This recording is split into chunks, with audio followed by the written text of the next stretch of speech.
అమ్మ పాఠాలకు స్వాగతం. ఈరోజు మనం ఆంధ్రప్రదేశ్ 7వ తరగతి తెలుగు వాచకం 2వ సెమిస్టర్లో 2వ పాఠం యద అనే దాని గురించి ఈరోజు ఈ వీడియోలో మనం తెలుసుకుందాం. యద అంటే హృదయం అని అర్థం. ఇక్కడ వినడం, ఆలోచించి మాట్లాడడం అని ఇచ్చాడు. కింద ఒక చిత్రం ఇవ్వడం జరిగింది. చిత్రం ఇచ్చాడు, చిత్రం కింద ప్రశ్నలు ఇచ్చాడు, 3 ప్రశ్నలు. ఈ చిత్రం చూస్తున్నారు కదా.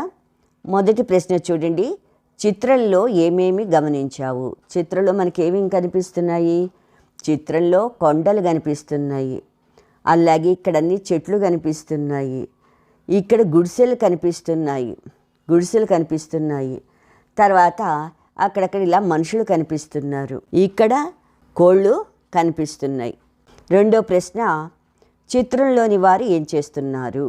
ఇక్కడ చిత్రంలోని పిల్లలు కొంతమంది పాఠశాలకు వెడుతున్నారు, కొంతమంది చదువుకుంటున్నారు, ఒక ఆమె వంట చేస్తూ ఉంది, ఇంకా కొంతమంది స్త్రీలు గంపలతో సరుకులు మోసుకుని వెడుతున్నారు.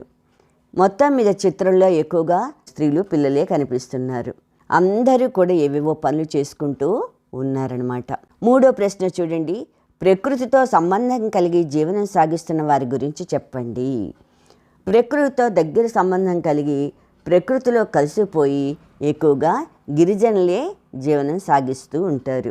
వారు అడవుల్లోని కొండ చీపుళ్ళు కావచ్చు, లేదా షీకాయ పూలు కావచ్చు, చింతపండు కావచ్చు, ఇలాంటివన్నీ కూడా సేకరించి అమ్ముకుని వాళ్ళు జీవిస్తూ ఉంటారు. వారికి ఎక్కువగా మాయా మర్మం అనేది తెలియదు. చాలా అమాయకంగా వాళ్ళు ఉంటారు, నిజాయితీగా ఉంటారు. ఇక్కడ ఉద్దేశం చూడండి. గిరిజన ప్రాంతాలు ప్రశాంతతకు, మంచితనానికి, అమాయకత్వానికి నిలయాలు. అలాంటి చోట నాగరికత పేరుతో చాలా మార్పులు జరుగుతున్నాయి. ఇంకా పర్యావరణం ఏమవుతోంది? మార్పులు జరిగిన కొలది పర్యావరణం దెబ్బతింటోంది. ఇంకా గిరిజనుల యొక్క జీవితాలు తారుమారైపోతున్నాయి, అతలాకుతలం అయిపోతున్నాయి. అయినప్పటికీ ఆశావాదంతో ముందుకు సాగుతున్నటువంటి గిరిజనుల యొక్క శ్రమ జీవితాన్ని గురించి తెలియజేయడమే ఈ పాఠం యొక్క ఉద్దేశం. కవి పరిచయం చూడండి. కవి ఎవరు? బోనన్ నాగభూషణం. ఇక్కడ కవి యొక్క చిత్రం ఇవ్వడం జరిగింది. ఈ బోనన్ నాగభూషణం గారు విజయనగరం జిల్లా మేరంగి అనే గ్రామంలో 1938 జూలై 1వ తారీఖున జన్మించారు. ఈయన ఉపాధ్యాయుడిగా పనిచేసేవారు. ఈయనకి ఎక్కువగా రచనలు చేయడం అనేది ఇష్టం. వీరి తొలి కథ ఏమిటది? చిత్రగుప్త అనేది మొదటి రాసినటువంటి కథ. ఇది పత్రికలో వచ్చింది, ముద్రితమై వచ్చిందనమాట. సూలపాణి, భూషణం వీరి యొక్క కలం పేర్లు. ఈయన కలానికి పేరు పెట్టారు. సూలపాణి అనేది ఒకటి, భూషణం అనేది ఇంకొకటి, 2 పేర్లు పెట్టుకున్నారు కలానికి. ఇంకా భూషణం కథలు ఏది సత్యం, ఏది అసత్యం, కొండగాలి, అడవంటుకుంది, ఇలాంటి రచనలన్నీ కూడా ఈయన చేయడం జరిగింది. యథా అనే మన పాఠ్యభాగాన్ని తీసుకున్నట్టయితే కొత్త గాలి అని ఈయన రాసినటువంటి కథల పుస్తకంలోంచి తీసుకోబడింది అనమాట. యథా పోలమ్మ అనే ఆమెకి నిద్ర రావటం లేదట. రాత్రి అయిపోయింది, ఎంత టైం అయిందో కూడా ఆమెకు తెలియదు. ఇక్కడ కుదురు మీద దీపం వెలుగుతూనే ఉంది, అంటే కుందులో ఉన్న దీపం వెలుగుతోందనమాట.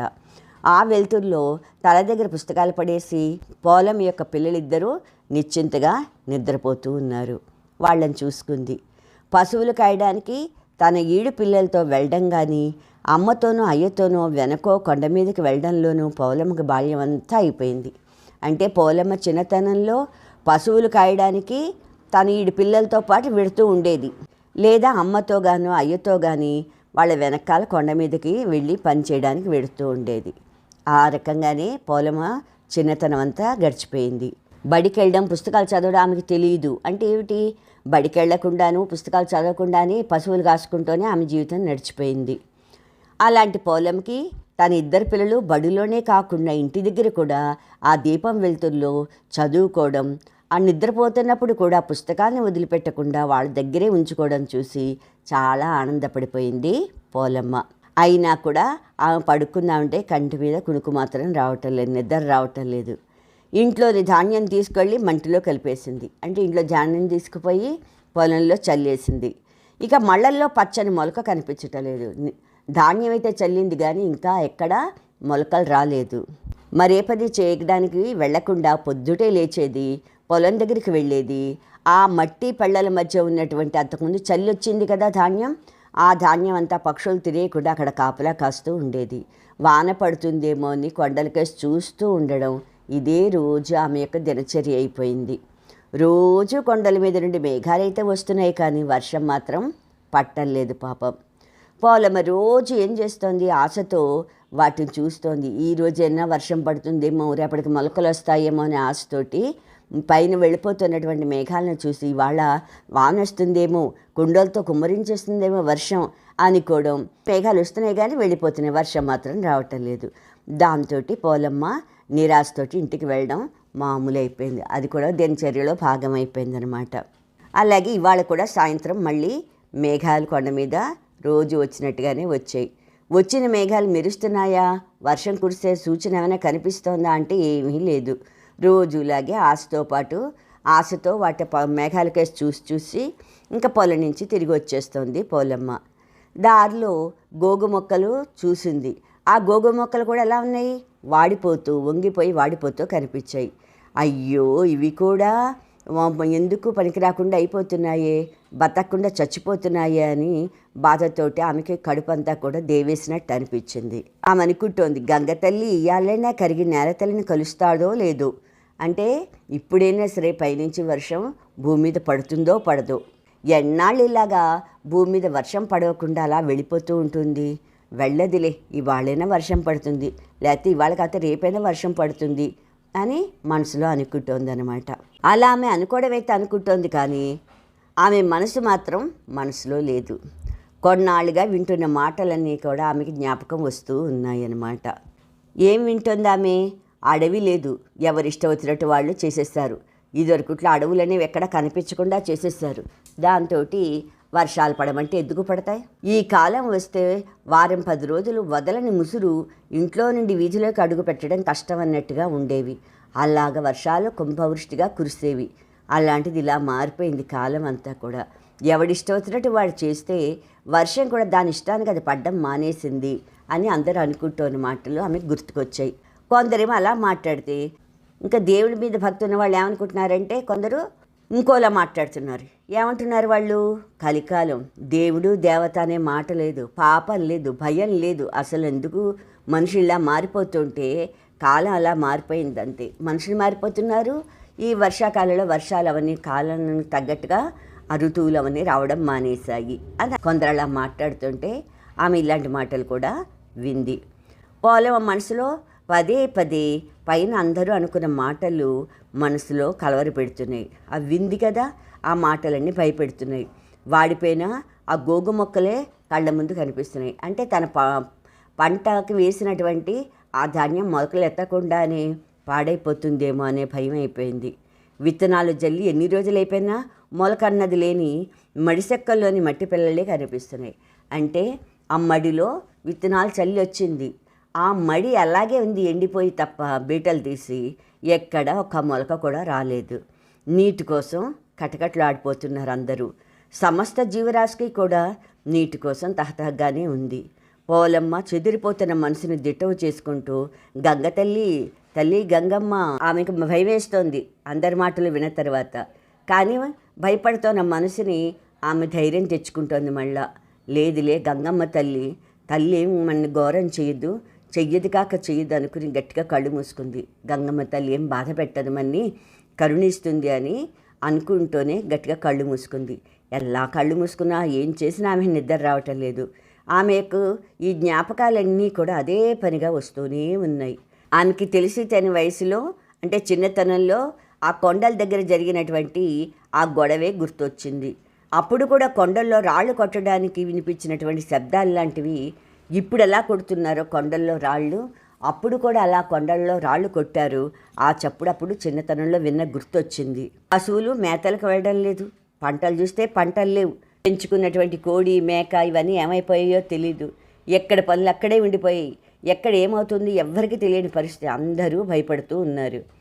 తగు చల్లారిన తర్వాత తండ్రి చెబితే పోలమ్మకు అప్పుడు విషయం తెలిసింది. ఏమిటి, భూములు కొలిచారు, భూమి లేని వాళ్ళకి పట్టాలు ఇస్తున్నామని పిలిచారు. అందుకని ఏం చేశారు, ఈ కొండలు అవన్నీ కూడా కొట్టేసి భూముల కింద చేసేసి అవన్నీ కూడా కొలిచి పట్టాలు ప్రజలకు ఇవ్వడం మొదలుపెట్టారు. ఇప్పుడు విత్తనాలు జల్లిన నేల ఇచ్చారు. ఈ నేల కూడా, ఈ పంట పండించుకుందుకు ఆ నేల కూడా గవర్నమెంట్ ఇచ్చింది. అప్పుడు ఇక్కడ యథ అన్నాడు చూడండి, నారుమడి కట్టకుండా ధాన్యపు విత్తనాలను మట్టిలో కలిపి పొలం మొత్తం ఒక కొలత ప్రకారంగా వెదజల్లి పండించే ఒక విధానం ఉత్తరాంధ్ర ప్రాంతంలో ఉంది. అంటే ఇక్కడ వాళ్ళైతే మనకి నారుమడి కడతారు, కట్టిన తర్వాత విత్తనాలు చల్లుతారు. కానీ ఉత్తరాంధ్ర ప్రాంతాల్లో ఈ నారుమడి అనేది కట్టకుండానే విత్తనాల్ని మట్టిలో కలిపేసి మొత్తం పొలం అంతా చల్లేస్తారనమాట. అది కూడా ఒక పద్ధతిలో అలా చల్లి పంటలు పండించే విధానం ఉత్తరాంధ్రలో ఉంది. కొండలు అవన్నీ కొట్టేసి గవర్నమెంట్ ఏం చేసింది, ఇళ్ళు కట్టుకోవడానికి పట్టాలు ఇచ్చేసింది, అలాగే భూముల కింద ఇచ్చేసింది.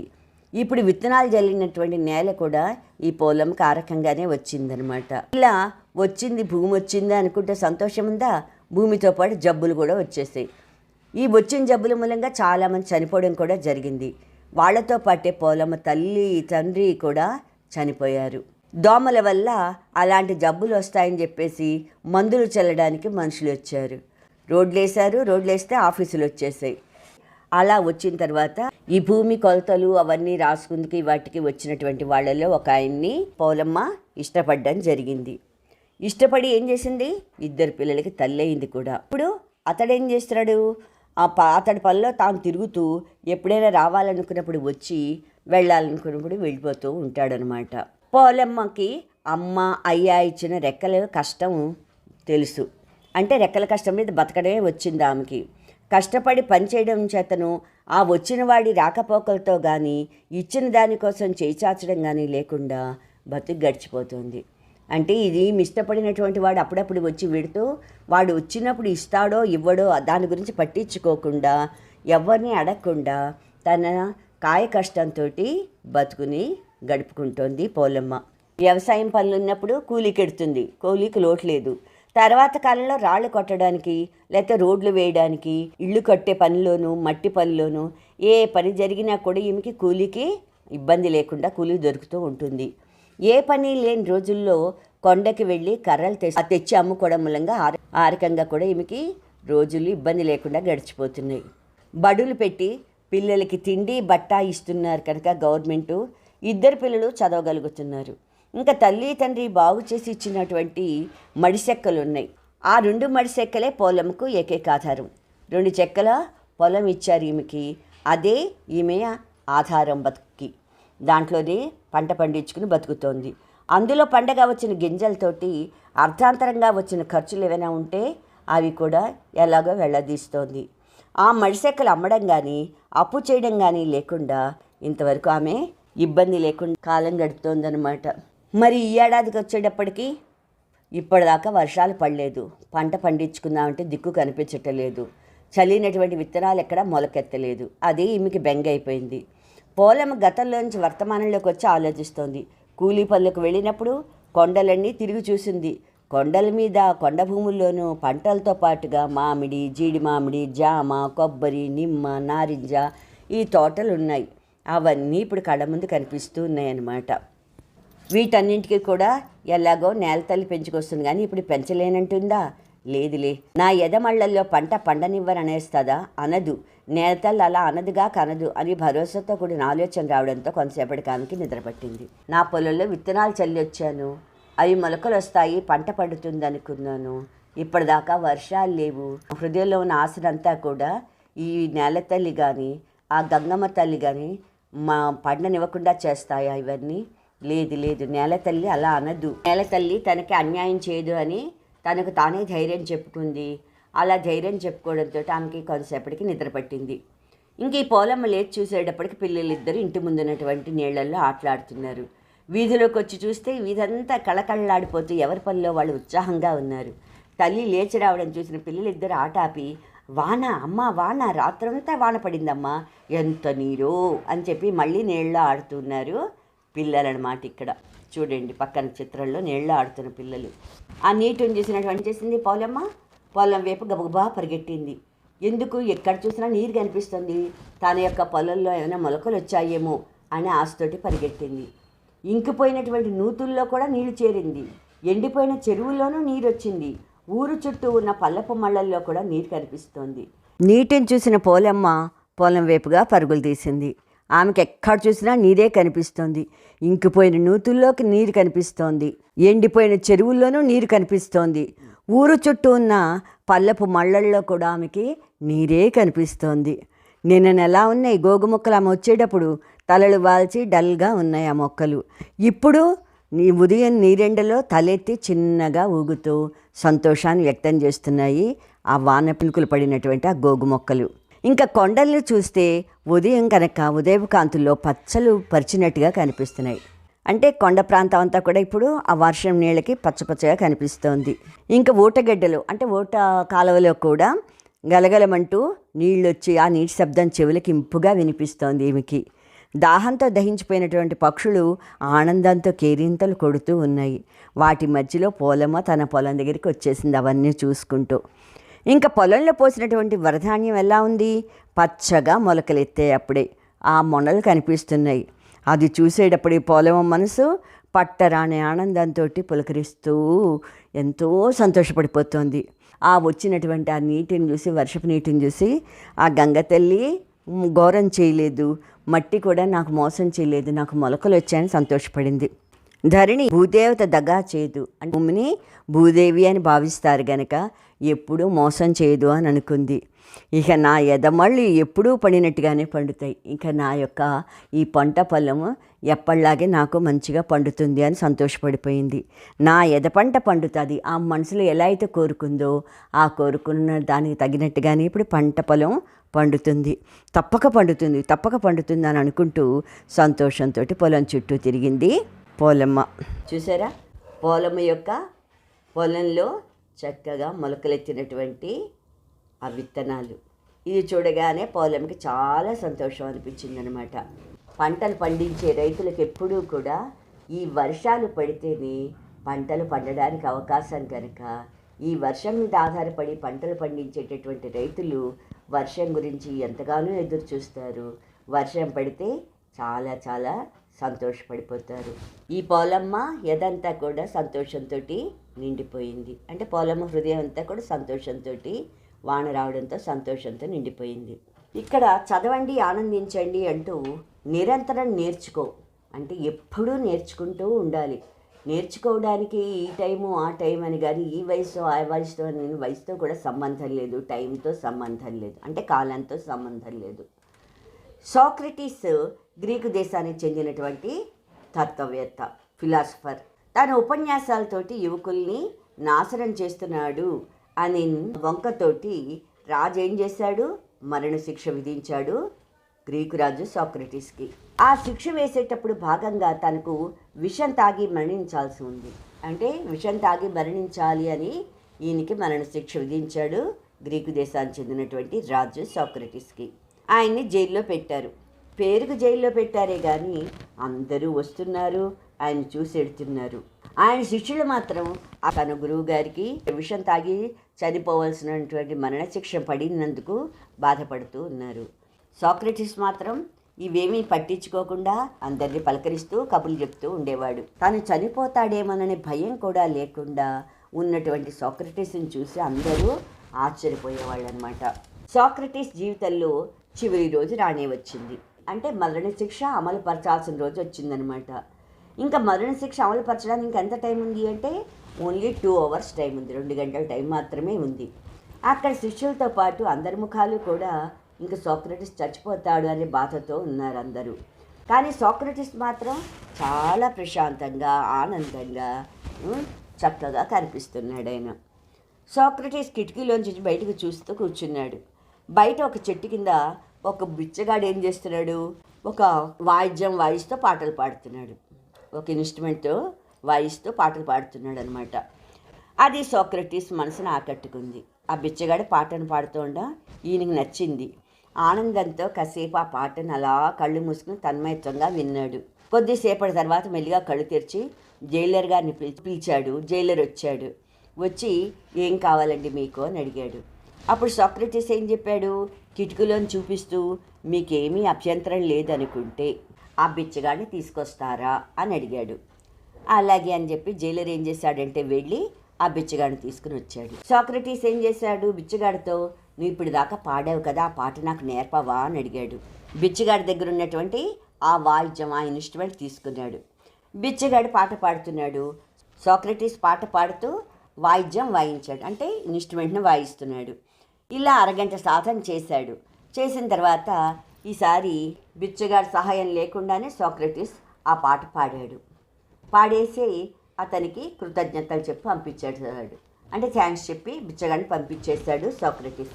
ఇక్కడ పక్కన సాక్రటీస్ యొక్క చిత్రం ఇవ్వడం జరిగింది, చూడండి.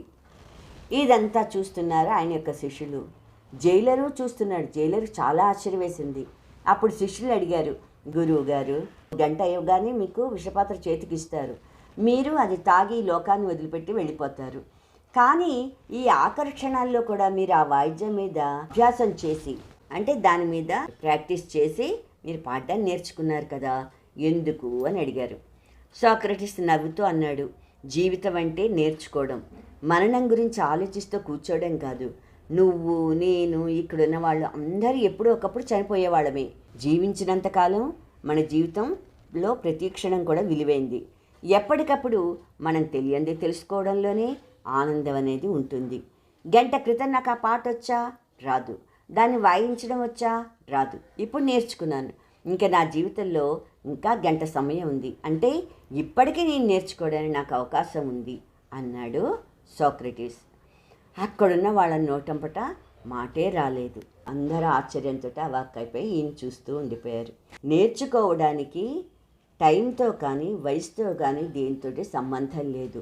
ఉత్సాహం ఉండాలి, ఇంట్రెస్ట్ ఉండాలి. ఉంటే ఎప్పుడైనా మనం నేర్చుకోవచ్చు, జీవితాంతం నేర్చుకోవచ్చు అని తెలియజేశారు సాక్రటీస్. మీకు ఈ పాఠం నచ్చినట్టయితే లైక్ బటన్ని క్లిక్ చేయండి.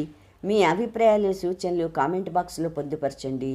మరిన్ని వీడియోస్ కోసం సబ్స్క్రైబ్ బటన్ క్లిక్ చేయడం మర్చిపోకండి. Thank you. సెలవు.